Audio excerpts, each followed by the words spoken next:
Okay, guys, welcome to the Sales Recruiting University podcast. This is the first interview that we're doing, so I'm really excited. This is Scott Miller, owner of Southern Turf Co.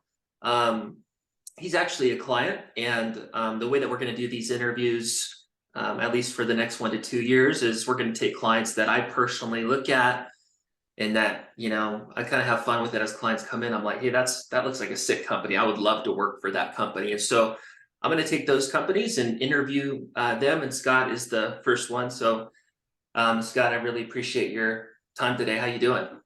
I'm doing great. I appreciate you sharing this podcast and the time so we can talk to more people and help people on their entrepreneurial journey. Yeah, that's the goal. So Scott's been an entrepreneur, for about 20 years, right? Specifically in the home improvement space. He's built a really amazing turf company. And so there's going to be some really amazing insights for businesses to learn from, whether you're a small, medium, or even large organization. And then also this is going to be a good video for, potential sales representatives or even sales leaders that are looking at Southern Turf Co. to consider because it is an amazing opportunity. So Scott, what I want to do is just talk about your story. So it looks like you've been, an entrepreneur for about 20 years. So yeah, maybe, take us through the story of how you, got into entrepreneurship first. Sure. I'm actually from Houston, Texas. I went to University of Texas in Austin, studying finance. My mom's a teacher, my dad's a foot doctor, but they've also had their entrepreneurial journeys. My mom tutoring business, my dad opening an ice cream shop when I was younger that I got to work at. And from an early age, I knew that I wanted to control my own destiny and not have someone ever be able to fire me per se. And Yes. I knew that I wanted to have more control over my future as much as possible. So when I got to UT, studied finance. It was pretty dry, learning investment banking and stock markets and things like that. But as a junior in school, I was offered the opportunity. It was an entrepreneurial internship program. And through that program to learn business, you actually start a house painting company. And I never painted houses, never managed anyone before. And junior year, my spring semester, I knocked on doors every single day after school, about 2 to 3 hours a day. Eventually brought my friends out knocking doors with me to kind of double up on both sides of the street. And, I always say, if you want to learn sales, go knock on some doors. I mean, that's going to be the best life lessons, the best learning that you can do when it comes to sales. If you can do that, you can do anything, right? 100%. Yeah. Real quick, how did you get your buddies to go out there in the field with you? Yeah, so sometimes it was just buying some Chick-fil-A dinner, after we knocked on doors. Sometimes, we had some contests and, offered up some gift cards and money, but ultimately it was just more, I pitched it as I got them internship credit as well. So while I was doing my internship, I was actually able to get them some school credit for knocking on doors. And we kind of pitched it in a way where it was more of a sales and marketing internship. But, eventually got it down to a system where every hour I went out, I knew I was getting about 2 leads an hour. So I set goals based on those metrics. And I actually sold 50 paint jobs my junior year of school, and then I actually had to learn how to paint houses. So in the summertime, hired my friends to paint the houses for me, and toughest summer of my life, but learned a lot again. And I basically just grew with the company. Eventually, next year, I taught 20 students how to do what I did the year before, and eventually went to Penn State University up in State College, Pennsylvania. Recruited about 80 interns and taught them how to basically go door to door and sell paint jobs throughout Pennsylvania. Wow, And 80? Yep. And at that point, I started to realize there had to be an easier way. Knocking on doors, it's tough, and it's a means to get business. But I wanted to couple that with some other avenues. And at that point, pay-per-click and Yelp, these things weren't around. So I went online and I just came back to Texas and started a professional painting and roofing company. And it was all based on online marketing and different grassroots way online, which using Craigslist and different directories back then. And over 15 years, grew that business into one of the largest residential commercial painting and roofing companies in Central Texas. And I learned everything I could about, the home improvement space, marketing, customer service, running sales teams. And that's kind of what led me to Southern Turf Co. Man, I didn't realize like you were recruiting that many people, 15 to 20 years ago. That's awesome. Because I knew Yeah. you, yeah, So for me, sales is fun, but I love actually coaching and teaching sales as much as I like selling myself. yeah. And so, the opportunity to watch people get their first sale or generate their first lead, or set a goal over the course of 6 months and hit that goal. That's really what drives me every day. Selling Mhm. paint jobs, selling roofs, selling artificial turf, that's fun, but being able to teach other people how to do it, and help other people achieve their goals, that's just as important to me. That's awesome. That's huge, like from a leadership perspective. That can be kind of a nuancy topic, like sales training and coaching, and it's not always like cookie cutter, but is there anything like that comes to mind after you have a rep on board, the maybe like general ways that you serve them from a coaching standpoint that stick out for you? Yeah, interestingly enough, when I first hired people early on, and I kind of had an idea of what I wanted their revenue targets to be and how much money I wanted them to make.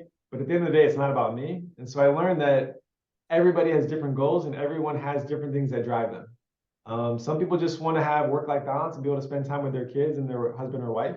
Other people want to buy that fancy boat, right? And Yeah, so, I tend to be pretty ambitious, and I know I go after, some big goals, but that doesn't mean everybody on my team has to have those same goals. So what I've learned is if you want to work part-time, full-time, or anything in between, I don't care what you want to do, as long as if you set a goal, we're going to reverse engineer that plan and find a way to hit that goal. And so that's taken a little bit of learning and experience to understand that not everyone has to go mile high, but yeah, they can go for what works for them. And if that works, we all win. love it. Yeah, that's a huge lesson. Is like everybody's different, right? You're a top, call it, at least 5% or top 1%er, right? Most people don't think and are driven and as ambitious as you are, guys like ourselves and a lot of people listening to this. And so it's good to customize those things. There was um, a roofing contractor that comes to mind um, in Atlanta. Mhm. He was one of our first clients like 4+ years ago. And when we started working with him, it would drive him nuts when reps had like income goals of 50,000. Like it would literally piss him off. And it took Yeah. him a while just to accept that, hey, not everybody wants to make 500K or 200K or whatever it is, right? Totally. Um, and so that's interesting, but super cool insight. So you hire reps, you bring them on board, you figure out what they're trying to accomplish, right? And that makes sense too. It's a commission based 1099 sales environment, right? So there is some somewhat freedom. Obviously, they're aligning with the team structure and all those kind of things, but you bring them on board, set expectations, of course, figure out what kind of working hours they want to do, what they want to accomplish from like a lifestyle or income perspective. And then what I'm hearing is you kind of custom create their coaching plan based on maybe their skill sets and their needs, and to ideally get them to their goal, right? 100%. Yeah, and it's not as complicated as some people might think. Yeah. And I always equate it to, I'm big on setting pretty specific, the SMART goals, specific, measurable, attainable, realistic, and timely. But and I've always had a vision board. So people tease Mhm. me, but I watched Oprah a bunch when I was younger, and Oprah used to talk about her vision board and where she wanted Mhm. to be in a year, 3 years, 5 years. And I'm a pretty visual person. So having that in my office, on my desk, looking at it every day, it's a big deal for me. And that's kind of what I've, always instilled in my teams. And just sitting there and thinking, what are my goals? What do I want to attack in the coming year? Just by writing it down, I think is half the battle. Yeah. And too many people in sales, in a 1099 role, they just Mhm. say, I want to sell as much as I can this year. Yeah. And I'm going to just close as many deals and make as much money as I can. And that's equivalent to driving across the country in the dark without a roadmap. Yeah. Literally, you're going to just spin in circles. And so by taking the time and being disciplined, and it starts from the top down. So, the top guys need to have goals and that trickles down, but just to take Mhm. the time, thoughtful, write them down, talk about them, every week, every quarter. Um, that's kind of how I track the goals and make sure everyone's kind of on the same path. Love it. What's the SMART goals again? Specific, measurable, actionable or attainable, and then realistic and timely. The Cool. biggest example that you could say is somebody might say, I want to lose weight in 2023. Well, that's Yes. not a smart goal because that doesn't really tell you a whole lot.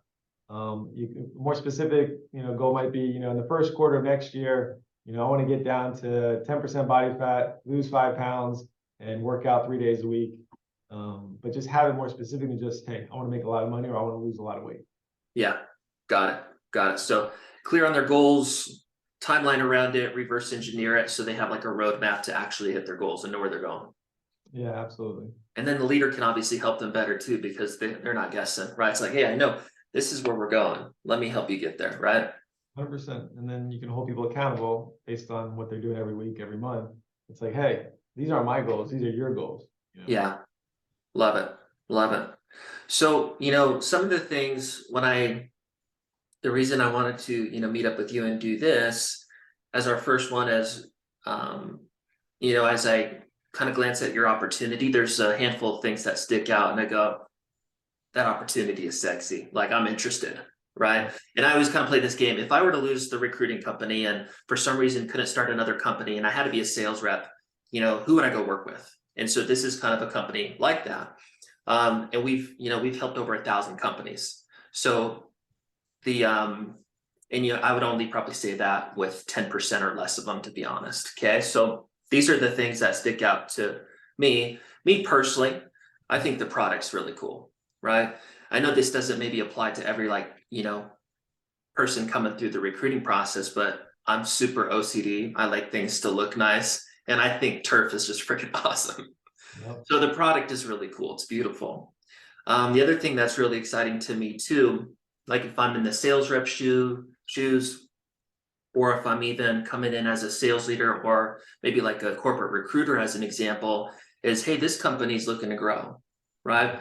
You're from Houston, you started in the Texas markets, went to multiple Texas markets, and it looks like you're in Georgia, Florida, Tennessee, Arizona, so you're expanding. And I know based on what you just said before this recording, we're investing into the company to continue the growth because we think of it as a really amazing long-term business that's freaking taking over the US, baby, right? So the product is really cool. Love that you guys are growing, right? Staying small, that is not exciting to sales reps, right? The brand is really awesome. That was the first thing that caught my eye. I'm like, oh, wow, these guys really take care of their online presence, their brand. From a recruiting perspective, we'll talk about that more. That really helps with the traction and then also retention, because if your brand is good, it makes sales easier, which means reps can have quicker success and be happy with their sales job. And the last thing that stuck out is like the day-to-day sales job seems really amazing. You just said you've been personally working on, lead generation for sounds like 15 years, which is awesome. I didn't realize that. So I can't imagine what you've learned through that process. I would say the typical SRU client is not offering leads, but leads is obviously an opportunity that makes the sales job more sexier, gets sales reps to see quicker success, get income coming in more quickly with their commission-based sales job, which helps with retention. And so, yeah, product, the growth, brand, and leads are the things that kind of stick out to me. So I'd love to wrap on those things for a little bit. Tell me a little bit more about so you did painting, general home improvements, roofing, and then you got into turf. So what was the reason you got into turf? Yeah, so once the painting roofing companies have stabilized and a lot of referrals and things like that, that business is running and it's still strong. But Yeah. I've gotten older, I now have 3 kids and I'm married. And what do old guys do? They look in their backyard and they're like, I want to make this thing look good. And then I also got all my kids on technology and iPads in the house. And my wife and I, we're very active. We like sports. We like being outside. And obviously the backyard is a big part of wellness for kids, right? Having a place to play and be. And so I started getting estimates. This was about 4 years ago. And there weren't a lot of Austin turf companies at the time. The estimates were clumsy. They were expensive. They weren't professionalized based on my experience from the painting and roofing world. But I got it anyway. Yeah. And it changed the entire kind of feel of my entire household. My kids were outside every single day. They were doing homework outside. They were doing picnics outside. They were playing outside. Now, no more water, no more pesticides, no more landscaping needs. And it's checking a lot of boxes. And at the same time, one of my closest friends here in Austin, he was getting turf at the same time. And he had the same experience. His middle daughter was allergic to grass, and once they got turf, they were outside every day. And he said, "Hey Scott, you've been in the home improvement space. Why don't we look at turf?" Yeah. And or he said, "Why don't you look at turf?" I said, "No, I'm not looking at turf unless we're looking at turf together." Yeah. We did a little bit of online marketing, and one job turned into two jobs, and it just started spreading. And for the first time in the home improvement space, you can paint a house, you can roof a house, and it's like, hey, good job. But when you Yeah. add turf, and now your kids are outside, and your pets are outside, and you're using less water and less pollution, it really it's a different feeling. People are appreciative. Yeah. Love it. It's just an experience, and it truly is. It's an aspirational product. It's not something that people have to have. It's not a leaky roof. It's not a plumbing issue. Yeah. People want it, and I knew that there was a business there. So our goal is to be the top turf company in Austin, and I believe we've achieved that. Or we're in the high ranks with some other companies. Yeah. We started expanding throughout, and just from the climate aspect and the wellness aspect, that's really what has given me a lot of energy. So with my expertise of marketing and online, and then I have two other partners, and their focus is branding and how to create a long-term brand that people really trust and want to use over and over. Yeah. And then a partner who's incredible on the finance side and helps us run a clean business that will be sustainable for years to come. Just have a lot of momentum, and obviously turf, it's a growing service, and it's just a lot of fun to be a part of. That's awesome. What you just made me think of is in terms of competition, like there's not a million. I think, if you look up roofing contractors as an example, there's 100,000 in the US, right? Yep. And like 50,000 are in Dallas. No, I'm just kidding. But Yeah. turf, there's not a bunch of companies. Yep. Right. That's opportunity. And it's cool to see you guys taking advantage of that and, working towards being the best. So that was probably, you were saying when you got into like the part of the story behind it is you were going through the sales process with other companies and you're like, these guys suck, right? Let's kind of dominate these fools, right? That's a really cool story. How does that, I'm sure in your group interview and your final interview, you talk about that story, at least in the group presentation, right? How does that story like impact the recruiting process? Yeah, so there's no way that we would be able to expand into the cities and the states that we've been without this process behind our recruiting, and that's been the SRU, Sales Recruiting University. Back in the day, I would literally put an ad on Craigslist for my painting company. Yeah. Get a bunch of resumes. I talked to them on the phone. I had no idea who I was talking to. I would drive to Houston 3 hours just to do an interview. Meet with the person. Within the 5 minutes, I knew it wasn't the right fit, and I would drive right back. So that's 6 hours of my day to find one person. And that's what I would do. And that's how I kind of bootstrapped one hire at a time. And with SRU, the ability to scale the recruiting process, it's obviously it's freed up our time, our resources, and it allows us to find great people in a short amount of time. And obviously, COVID was a supercharge to really normalizing this video interactions.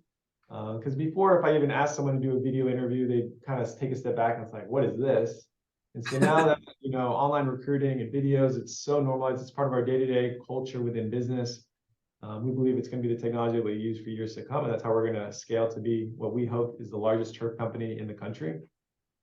But as far as kind of how we utilize our brand and the business and our vision and our values with the recruiting process, I think it just comes from being authentic, because it truly did change myself and my partner's lives. We all have 3 kids. Our kids are all active outside. Technology is a pain point for being parents today.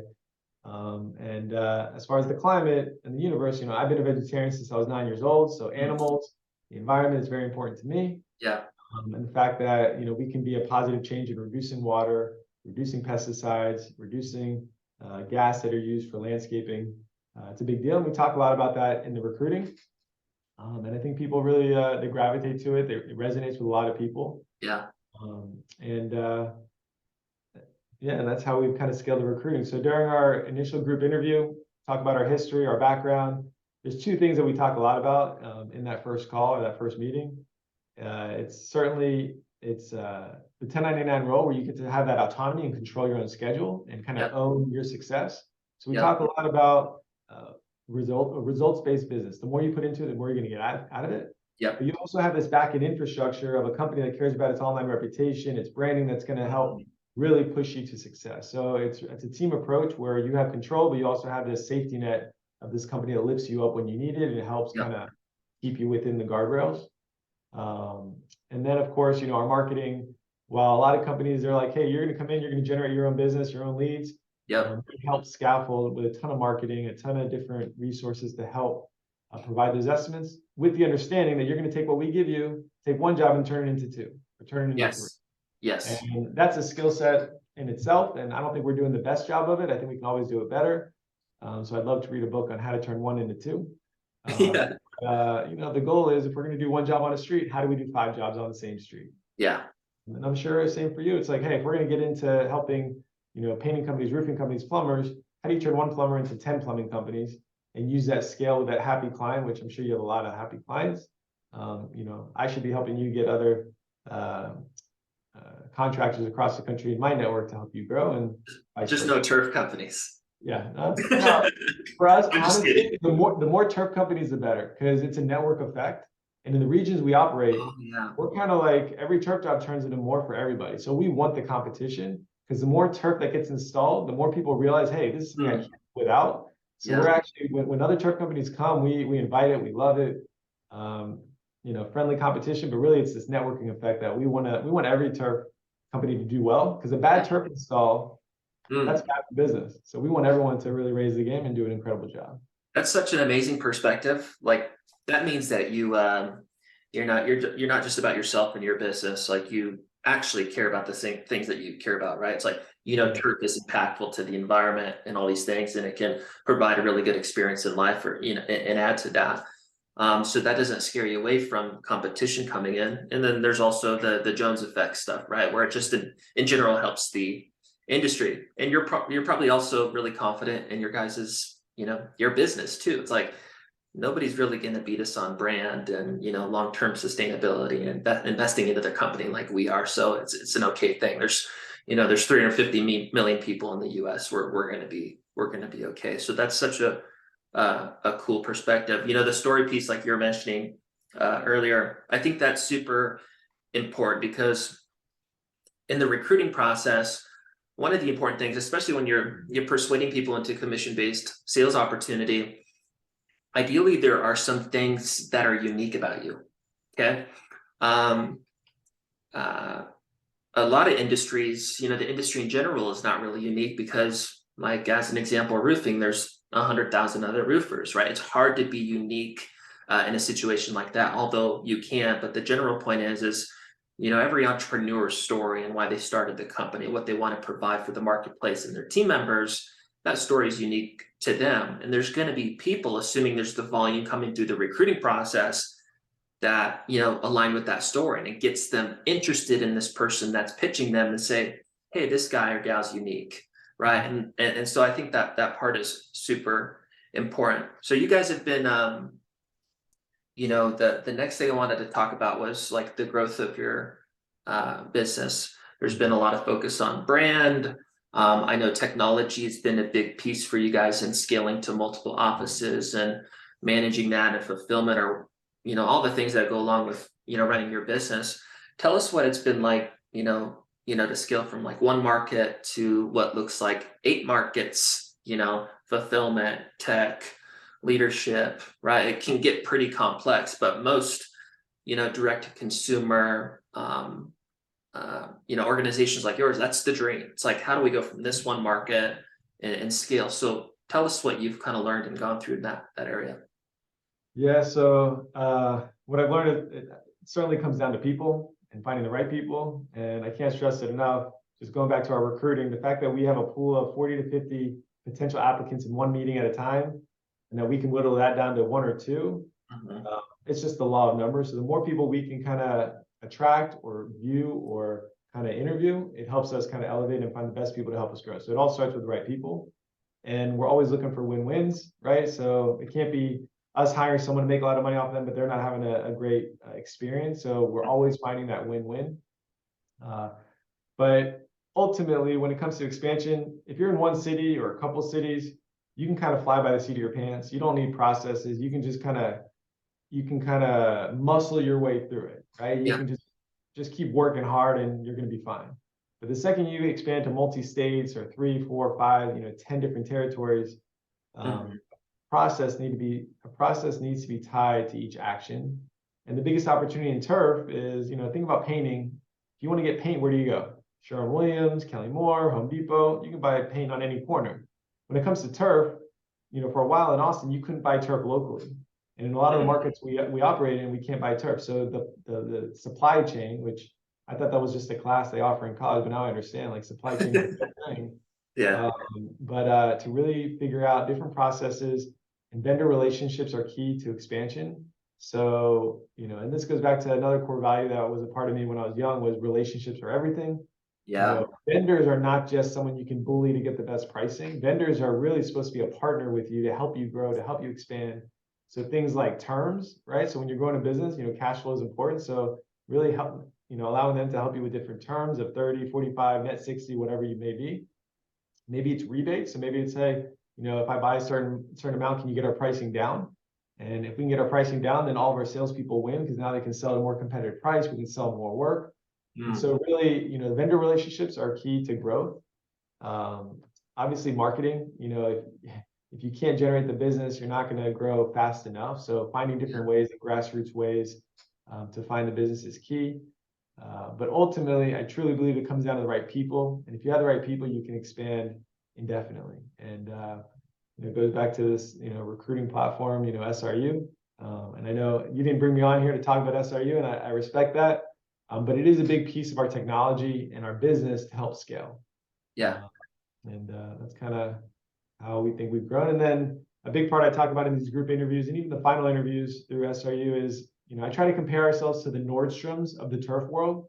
And what do Love I it. mean? What do I mean by that? If you go to Nordstrom's and buy a pair of shoes, you wear them for 6 months, you can go back and say, hey, Nordstrom's, these shoes, they're not working for me. I don't like them. They'll take them back, no questions asked. Mm. And so for us, when we install a turf job, we might have a set warranty on the product or the labor, but if they call us outside of warranty, we haven't turned down a single warranty job. We go out there with happy faces and we fix it. And being a debt-free company, we can make decisions that are based on what's best for our customers, what's best for our people, what's best for our crews. We're not making decisions that are based on how much money can I make on that job today. And so when you're expanding, understanding that every single job you do is an interview for the next job, Yeah. that kind of perspective. Because when I was starting my business, and I respected you're a young entrepreneur, every dollar matters, right? Mhm. And when a customer doesn't pay you, that's a big deal. But as you get bigger, you can kind of start absorbing some of that a little bit easier. So I know me talking about, hey, I'm going to handle ever warranty with no cost, or I'm going to refund the customer 100% if they're not happy. I can do that now. But even as a young entrepreneur, people who are listening, you can still do these things and make sure that the perspective is not how do I make money on this customer today? How is this customer going to help me grow my business for the future? And that's the mentality, and we're talking about it every step of the way.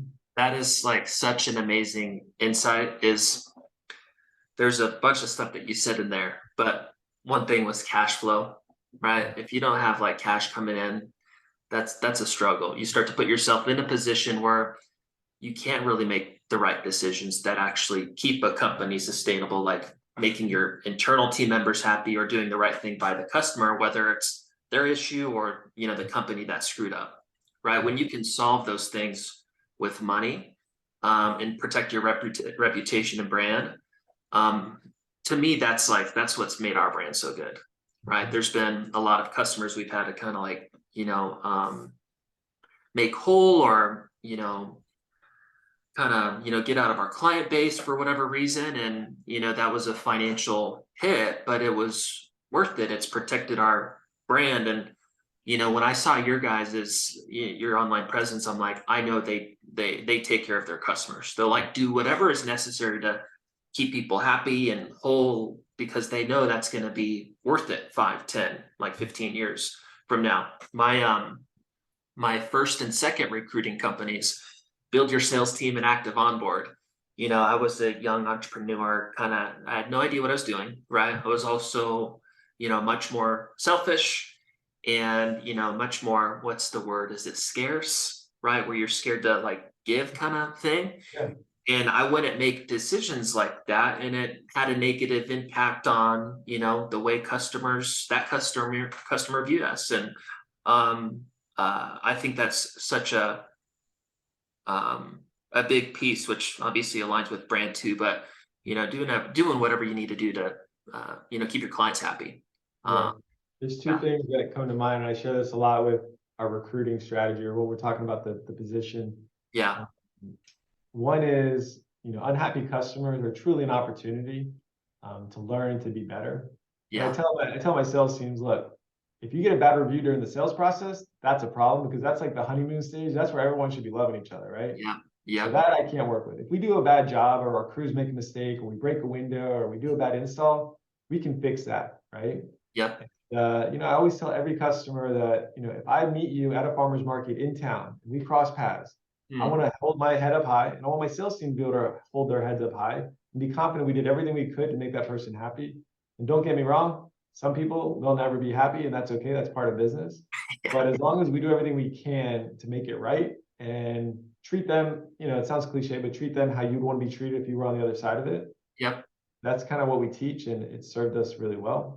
yeah, People appreciate that, and you've seen it. Some businesses they get a bad Yelp review, and they just lash out online, and they fire back, an yeah, angry message versus reflecting and accepting it as feedback and learning, and then yep, kind of going from there. And it's hard, and you got to learn. You got to kind of learn that along the way. yeah, Hopefully, that saves some young entrepreneurs some headache early on. yeah, yeah. The big thing is just thinking more long term. Yeah. You do not need to get rich tomorrow, Mhm. right? What you ideally want is you want a long-term business that makes money, that has great people, that can fulfill their roles well, um, that allows you to provide something great to the marketplace, that allows you something, a great business to provide, job opportunities to where other people are blessed. Or ultimately you can, make the kind of money and have the freedom that you want as an entrepreneur too. But you learn that it's not all about you real quick. Um, Definitely. and so it's such great insights. One of the other things that you said too was the people, right? The people, like once you get the right people, that's Mhm. huge. One of the things that we're starting to experience at our company um, is, we've always been blessed because we provide a really good job experience and pay well with like people in their individual roles. But the way that we've grown this last year in 2022 and kind of how we need to step up into 2023 is there's all these people going into like kind of like management and leadership roles. And we're giving them freedom to kind of like create and solve and implement things on their own. And seeing that in action is starting to get me even like more excited about business. Is like leaders, multiple leaders within one department, Mhm. like working together to do things that typically would take my brain and take my work to kind of make it happen. And it's freaking awesome, right? So the people are, the foundation for sure. Yeah, you might have come across the book Traction and this EOS and this entrepreneurial operating system. Yep, we're But reading that one right now. Yep. yeah, so we're kind of just teetering and starting to implement some things with the accountability chart. So having every single person in the organization have their role and kind of what they're responsible for. Because as a CEO, as the owner, you want to be in charge of everything, you want to do everything, but really there's certain things that you should be focusing your time on. And that's taking a lot of time to learn and understand that, I probably shouldn't be in social media doing the posts, or, I shouldn't Yeah. be doing certain things in the business and trusting other people to do it. And that's the single reason why most people, the entrepreneurial myth, the E myth, where it says like the plumber who runs a plumbing company, but he's the plumber, or the baker who owns the bakery, but he's the Yeah. baker. There's only Yep. so many hours in the day. And so really trusting other people um, to do your job at a high level or to help you raise up the company. I mean, you got to just trust. Yeah. Yeah. That's the big piece is like think more long term. Don't try to keep every penny, right? Reinvest back into the company because if you don't, you're just going to end up hating your entrepreneurial life, right?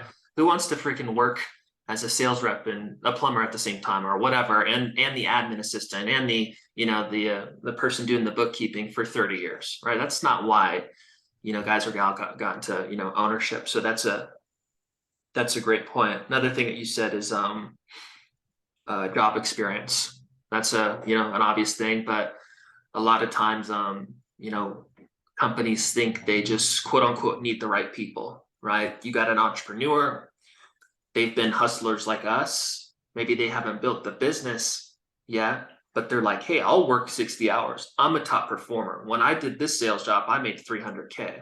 All I need is people like me.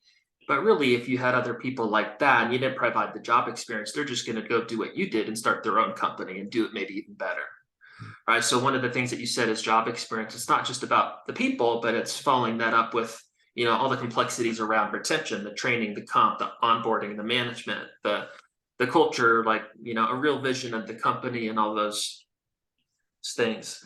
One thing I'm not really familiar with, which makes a lot of sense in your type of business, is managing and leveraging the like vendors and rebates and working through pricing in different markets. That has to be pretty complex. Like every market's a little bit different, I imagine. Or at least I know in some industries it is. It's interesting.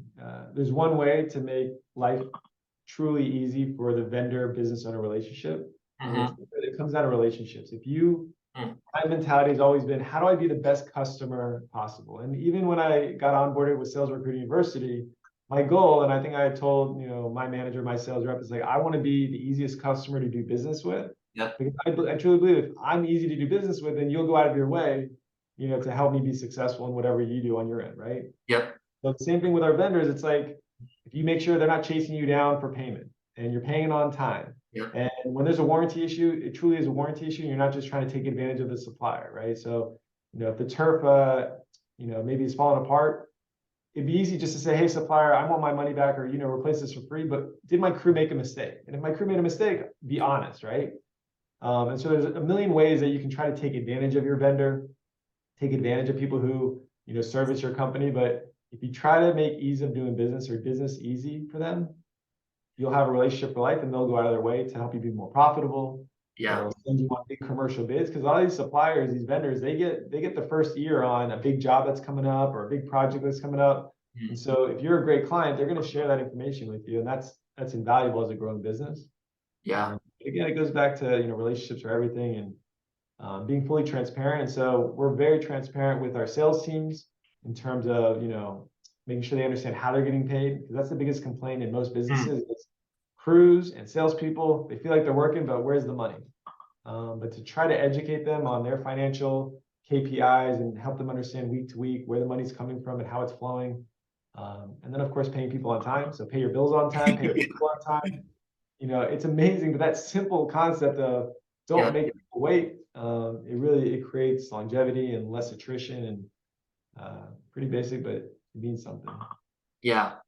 Great tips on the vendors. And when you started with your story and you got your buddies to go in the field with you, and then maybe the following summer, whatever it was, you recruited like 80 interns. Obviously you're really amazing with people, which is something I admire, and it's something I want to get better at. I'm really introvert, so I'm kind of in my own little bubble. But that's something that, you're obviously gifted in. The vendors piece too, you kind of made me think of, it's kind of like how it sounds like you and I both treat our internal team members, right? It's like, why don't you provide a good working experience with your vendors, and then also pay them well, right? Yeah. They're a business, right? If you're, that's one thing. When I guess it'd be technically a vendor, I just don't call it vendor, but we've probably, in 5 years, we've gotten help from, probably 8 to 12 outside companies for maybe sales process consulting or marketing consulting or whatever it was, right? Operations or fulfillment consulting and systems. And a common compliment was, you guys are the easiest client we've ever worked with, right?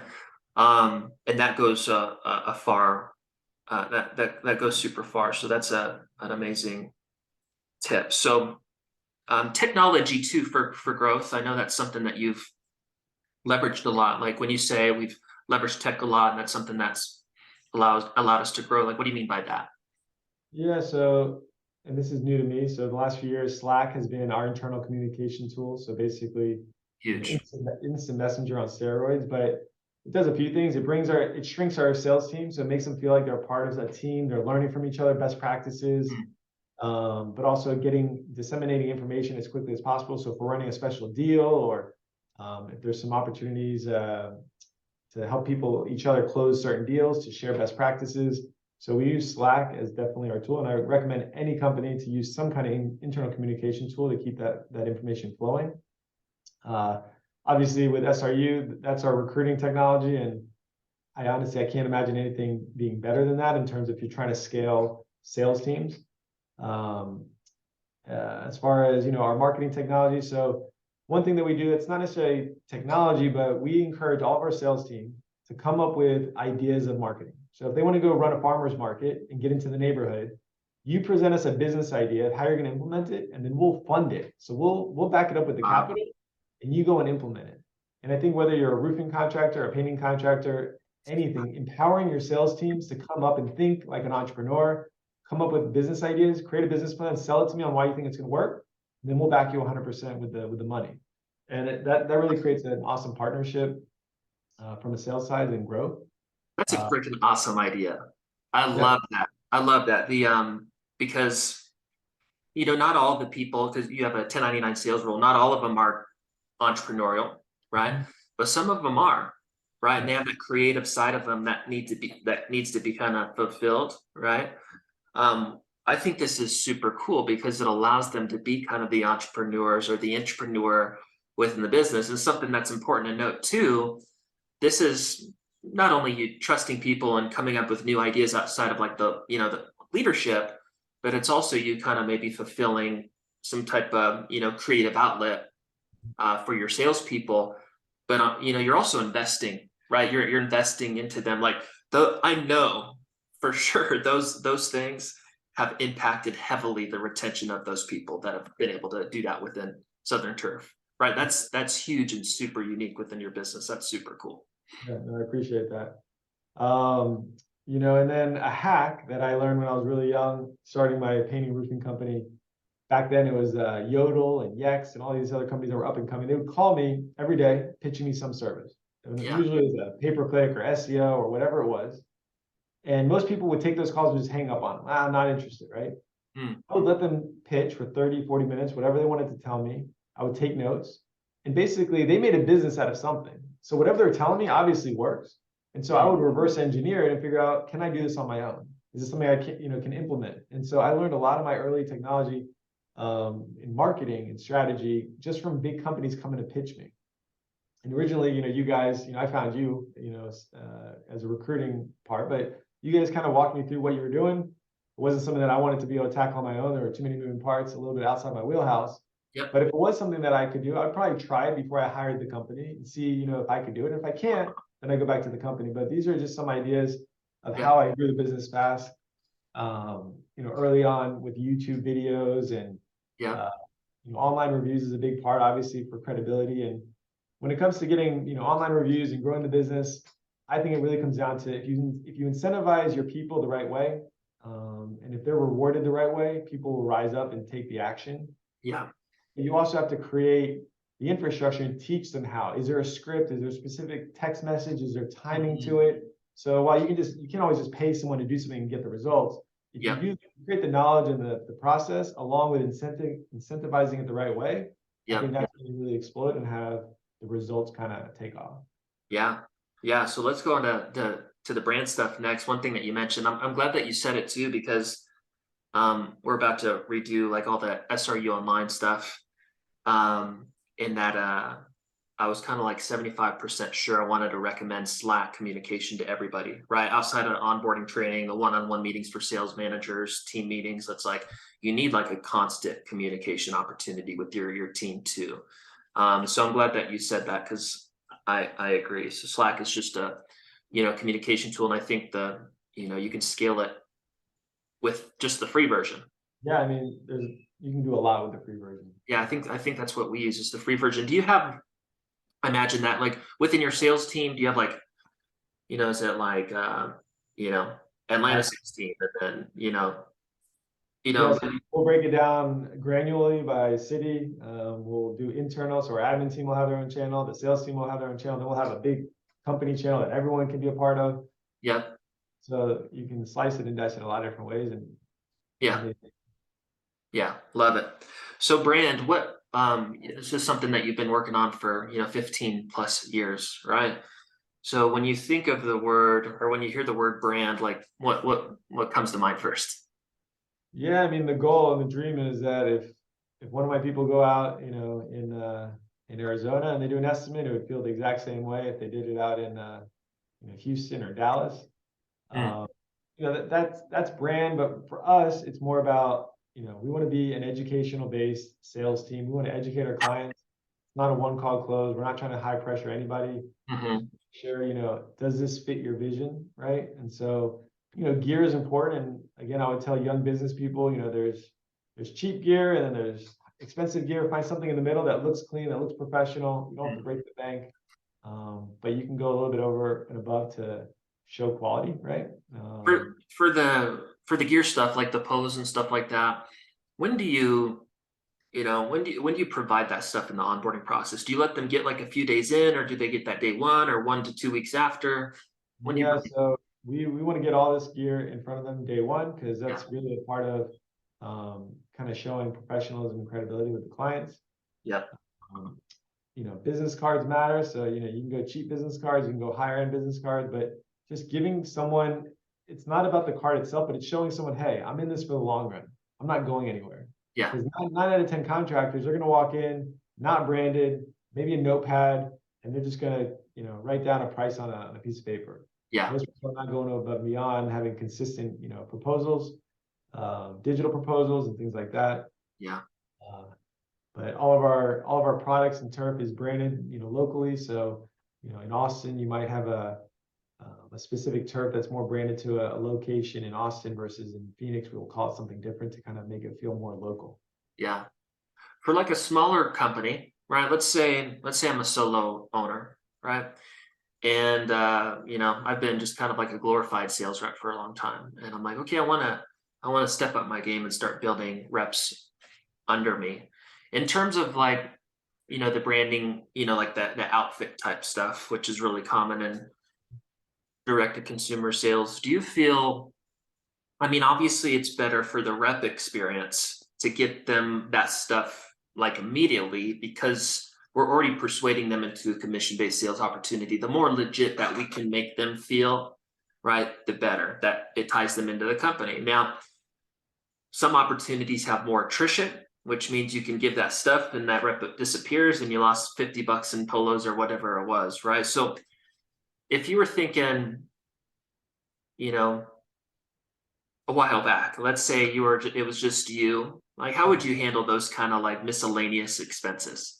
Yeah, I remember because to me it was about $150 worth of stuff I was giving them. So I would actually make them sign a one-page agreement that says they owed me $500 if they didn't return my stuff within 7 days of us terminating our relationship together.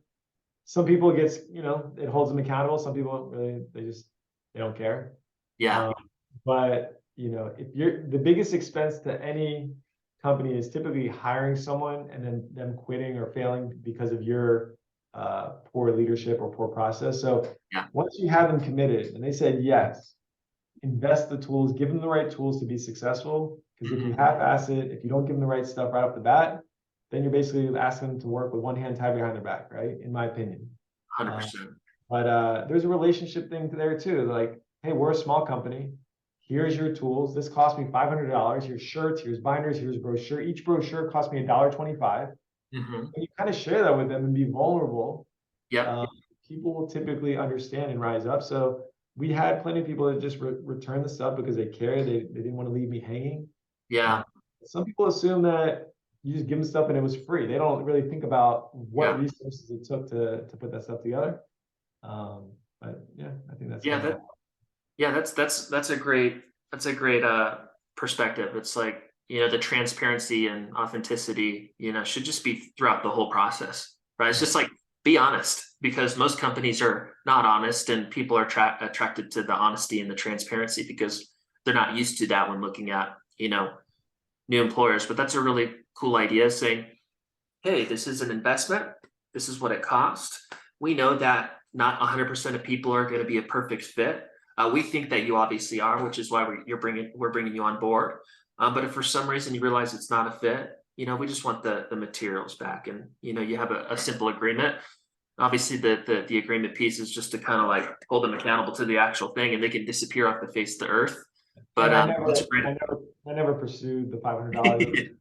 You know, But it's a great idea and great tool. I think that's a really, really cool tip that I haven't heard about before. So brand to you is not just looks, but it's also like what your company is doing and like the client experience. And so what you said, maybe I misunderstood, but you want to create the same exact part of your brand is creating the same exact experience in all your markets.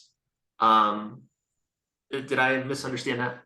yeah, I mean, that's probably a little less important to me than when someone thinks about Southern Turf Co. in the future. They just know that it's customer first business. Yep. They stand behind all their work. What's written in the warranty, they'll go above and beyond it. All those things that I Yeah. talked about earlier. Yeah. But ultimately, where I think brand is really going to matter, if we're talking about Southern Turf Co. in the future, what's happening in turf. So today, turf, it's dyed plastic, right? So while it saves on water, pesticides, and gas and pollution, we're still putting plastic out in people's yards. It's not a single-use plastic, so you're getting 15 years out of it. So obviously, it's not just a waste after a week or two. Yeah. But what turf is, evolving is now we're starting to have companies that can recycle the turf. We can create turf with post-recycle plastic, so that way it's more than one-time use. And so that technology is coming, and we as Southern Turf Co., tying to our values of wellness and reducing pollution and reducing water usage, if we can become the household name of Southern Turf Co. is the environmentally right way to install turf, that's something that is really exciting. Maybe Tesla has done that in terms of thinking about, hey, I want to drive a car and also have a positive impact on climate. Yep. But I think there's no turf companies are doing that today. So that's something we're really thinking about. How do we become the dominant player in the turf space when we think about that type of business? Yeah, I love that. And that I was talking to a client last week about kind of like mission, vision, values. A lot of the time, those things are just kind of made up because we know that they need to be there. Right. The way that you're talking right now about the future and wanting Southern Turf to be known as the ABC company, that comes from like an emotional place. Like that's truly what you desire, not just because it sounds cool and it's a good way to like get more sales and recruit more, but it's like an authentic thing that moves you personally. Right. Sure. Right. And one thing my partner came up with, and this is more internal. We don't talk a lot about it on the outside, but brand is also important to your team. And so we have this Better World Index, and basically just tracks, how much water are we reducing, saving, the country as a company, how much pesticides are we reducing with every install. And so we've got this kind of leaderboard, this graph, and it's just showing the positive impact we're having on the environment every single day that we go out there and hustle. But again, I think brand just kind of it galvanizes customers and teams all together, knowing that, hey, what are we supporting? What are we behind? What kind of impact are we having in the community as well? And that's something I think we can do better, more of, and that's, getting involved in different, nonprofits and things like that, where how can turf have an impact on, getting maybe kids that don't have the same means and resources, how to get a field for them. So you got to get bigger and more profitable to be able to do more of those things. But investing time up front, that's something that we're trying to do more of. Love it. So in terms of like when, your online brand, your online presence, right? I think, a few years ago, 75% of candidates are looking you up online, your company, they're Googling you, looking on LinkedIn at the owners, like these kind of things, right? I imagine because of COVID, it's at least 80+%. So when you search Southern Turf Co., right? It's amazing. I was really surprised too about even Yelp looking good. Like Yelp, I don't know much about Yelp, but I just know like Yelp is really hard to maintain even a 4+ star rating. And you guys were, I think, at like 5, right. I think it was 5, right? Yeah. And so, so when we look you up online, obviously the site's great, right? You got your social media pages up. You have tons of reviews. If I'm a candidate and I'm applying to roles or looking for new opportunities or considering to work with you, I'm like, hey, they take care of their customers, right? That's only a beneficial thing in the recruiting process. And then also if I'm a sales rep, especially a commission-based one that is making money based on my performance, and the company has no or crappy reviews, that's obviously going to make it harder for me to get through my income learning curve versus a company that has amazing reviews, because most clients are doing the same thing as candidates are in the recruiting process. They're searching, who is this company? And so how have you guys, and you alluded to it earlier, and this is kind of how ours got better, is, we incentivize both the internal team and then our clients at the right time in the, our kind of client experience process, whatever, to, the team knows when to ask for it, right? And how to like lay it up to the client, and the client is incentivized to pay attention to it as well. And those seem like at a high level, those are like two really important things. But talk in detail how you guys get so many great reviews and what that process is like. Yeah, so what comes to mind is an old phrase, what gets measured gets made. So, if it's something that you start to track and you make as important, everyone starts to focus on it, right? So that's the first thing, is you actually got to track it and talk about it. Yeah.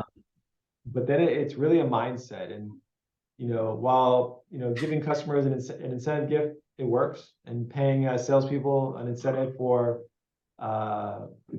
getting reviews, paying them for that, it works.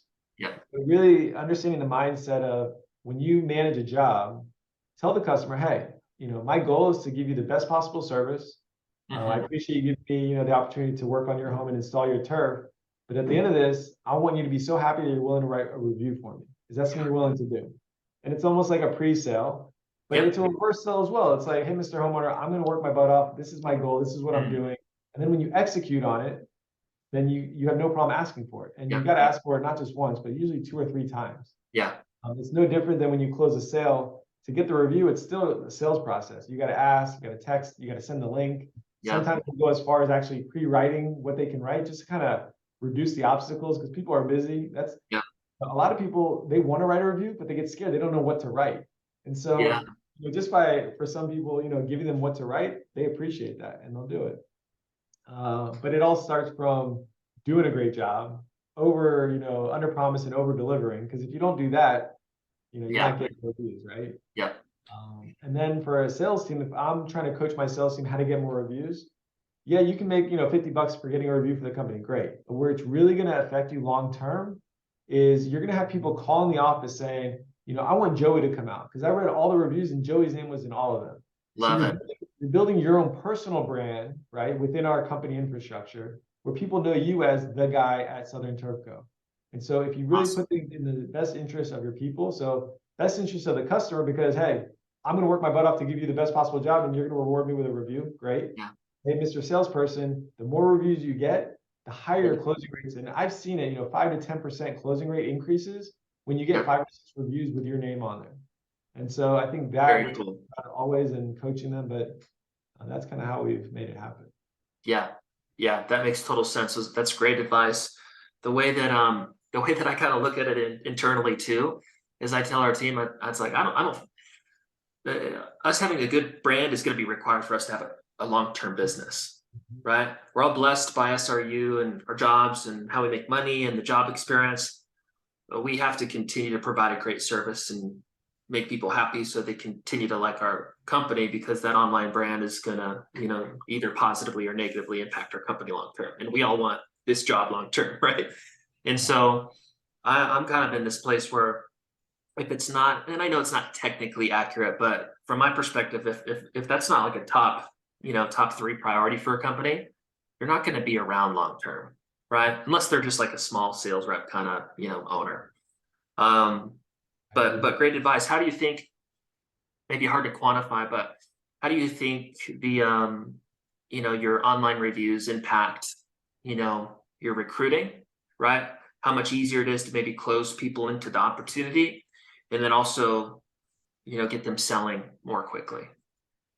Yeah, I mean, I think it's crucial on so many different fronts, everything from SEO to customers wanting to have the belief or the trust to maybe pay a premium for a proven entity, right? So they could get the guy with no reviews for maybe 20% cheaper, or maybe is having a company that has 100 reviews that has positive things online worth the premium, right? And then recruiting. So when we use SRU, it's interesting. I would say about half the applicants have done some research and looked us up and know a little about us. The other half, they haven't. Yeah. And I would say usually the people who do the research are usually higher tier candidates. And that's one thing we're actually, big picture data and having these numbers.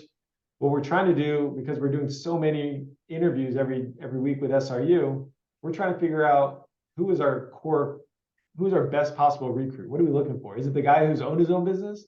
Is it the guy who's a career sales guy? Is it somebody who's been in landscaping before? Or is it someone who's been in personal training and loves wellness? Right. And so with all the data and all the resumes that you guys are able to provide us each week during every interview, now we're looking at these interviews ahead of time, and we're actually starting to figure out, okay, I have a feeling these are the people we're going to want. And then a lot of those 20-minute sessions, I'm looking at those people and I'm trying to engage and already kind of have an idea of who I think might be the top candidates. And a lot of times I'm right. Very cool. The data behind SRU and all these recruiting, we're trying to use the same data, getting reviews, and the same data improving closing rates. I think a lot of young companies are not focused on the data. They're just trying out there selling every job that they can. But as you mature and get better and better, these little things really start to move the needle. Yeah, totally agree. Okay, so we got, I think, one more topic to recap on that it sounds like where it's maybe the majority of your background, and maybe not background, but even maybe interest, is like the marketing side of things.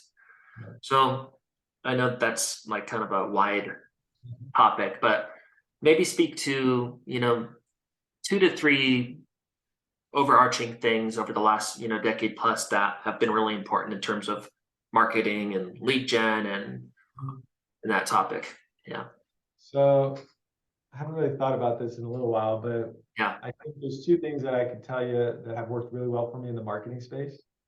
One is, no matter what kind of marketing I'm trying to go after, I'm looking for a results-based relationship. So for instance, someone could say, I'm going to pay me $4,000 a month and we'll get you on the first page of Google, but give us 6 months to get there. I'd rather have a relationship where it's like, once you get me to the first page, I'm going to pay you more than you're asking today, but I want to pay you based on results. Yeah. Or, you say you want to generate leads for me, on Instagram, pay me $3,000 a month and I'll generate you leads on Instagram. Or how about I pay you for every lead you generate for me on Instagram? Or how about I pay you for every job I book based on what you're marketing? And a lot of marketing companies, they're not going to like this because they like the retainers. They like to just get fat and happy and just have money coming in. But I'm constantly looking for win-wins. I want you to make money. I want you to make a little bit more money for taking a risk, but I want you to have some skin in the game. Yeah. And that's what I love about SRU is that I'm paying and I'm seeing results every single time. Like every time I walk into an interview and there's 40, 50 applicants sitting there, I know where my money and my investment went to. If you said, hey, just pay me and we'll see what happens, that would feel good to me. But knowing that every single week, yeah, exactly. So I'm always looking for those results-based marketing opportunities. So that's kind of broad. The other thing is, for any business owner in the home improvement space, I truly believe no matter whatever marketing you do, you're going to get a return. It's as simple as that. You invest it, you're going to get that money back. The question is, what you have to figure out is what's going to give you the best return, right? And that's the tricky part, because you're only going to invest, let's say, 10% of revenue. So if you're $1 million company, maybe you're going to invest 100 grand that year. You want to make sure whatever you invest is going to give you the best ROI, but no matter what, you're going to get some return. And so I think the biggest mistake that young entrepreneurs in the home improvement space fall into is, I'm not going to invest anything. I'm going to be all word of mouth. And all word of mouth is the quickest way to have a very slow growing business where you're a prisoner to your business. Yeah. I believe you got to go out there and find the business. You can't just wait for it to come to you. Yeah. And so more granular on the marketing that we do, we do everything. So we'll have door-to-door teams, we'll have lawn signs, we'll do farmers markets, we'll do social media, Instagram, Facebook, House. LinkedIn is becoming, a really powerful one for all of our our independent contractors, creating, their relationships with strategic relationships. And the coolest thing that I haven't even played with is on my 2023 goals first quarter is using some of the virtual assistants. So outsourcing some, email marketing and things like that to get in front of high strategic relationships. And so we're going to explore that and see if we can kind of hack into that for Turf. Love it. Yeah, that's a great idea. What I love is the way that you invest into your business, right? Like you're down to put your money into it because I don't know if you look at it just like I have, but after like a few years, there's all these things that I invested in. I'm like, man, if I wouldn't have done that, we wouldn't be here. And so I'm like, I'm down to not do everything, but I'm like all in now, right? Because I'm totally convinced that it's the investing into the business and improving systems and, you know, getting diverse within marketing and all these like, things that happen, like that's what's required to make it a long-term business. And think about it more long-term versus just trying to make as much money as I can this year. But a few things that stuck out, results driven. I think that's super, super important, especially in, everybody and their mother is a digital marketer, right? That's probably the most started business over the last 5 years. You take a course on running Facebook ads and now you got your own agency, right? So that's a good screening tool. And I think it's more common that companies are, doing that now. So maybe it takes you, connecting with 5 to 10 companies to find somebody that's open to it, right? So not being lazy about, oh, everybody charges 2-3 grand, so I'm just not going to do this right now.